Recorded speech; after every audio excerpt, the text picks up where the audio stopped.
একদা ছিল এক সরল সাদাসিধে বালক, নাম তার আলাদিন। তার বাবা ছিল না, আর মা কাপড় সেলাই করেই সংসার চালাতেন। কিন্তু আলাদিনের মনে ছিল একটাই স্বপ্ন, একদিন সে বড়লোক হবে, অনেক ধনী সম্পদের মালিক হবে। একদিন শহরে এলো এক দুষ্টু জাদুকর।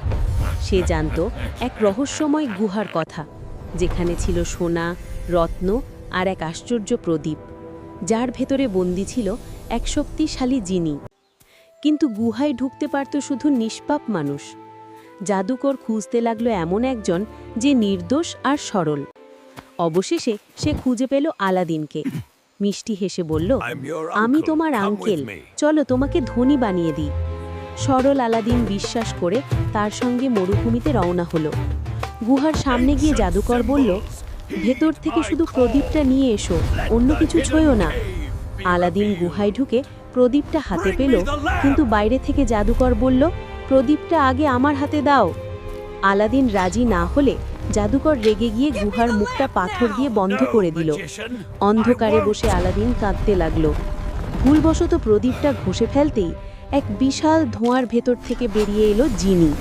জিনি বলল, বলো প্রভু, তোমার কি ইচ্ছা? আলাদিন ভয়ে বলল, আমাকে ঘরে ফিরিয়ে নাও। চোখের পলকে সে ঘরে ফিরে এলো। তার মা বিস্ময়ে অতবাক হলো। আলাদিন বলল, এই প্রদীপটা জাদুকরি মা। তারপর জিনিকে বলল, আমাদের ঘরটা প্রাসাদে পরিণত করো। মুহূর্তেই তাদের কুঁড়েঘর ঝলমলে প্রাসাদে রূপ নিল। রাজা খবর পেয়ে অবাক হলেন, আর নিজের সুন্দরী কন্যাকে আলাদিনের সঙ্গে বিয়ে দিলেন। সবই ভালোই চলছিল, কিন্তু একদিন দুষ্টু জাদুকর ফিরে এলো।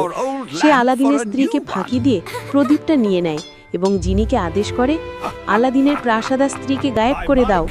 সব কিছু অদৃশ্য হয়ে গেল। আলাদিন দুঃখ পেল, কিন্তু হাল ছাড়ল না।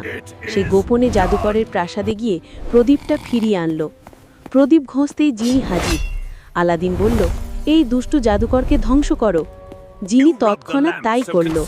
তারপর আলাদিন বলল, আমার প্রাসাদা স্ত্রীকে ফিরিয়ে দাও। চোখের পলকে সব ফিরে এলো।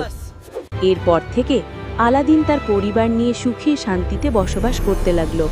আর আশ্চর্য প্রদীপের সেই গল্প চিরকাল মানুষের মুখে মুখে বেঁচে রইল।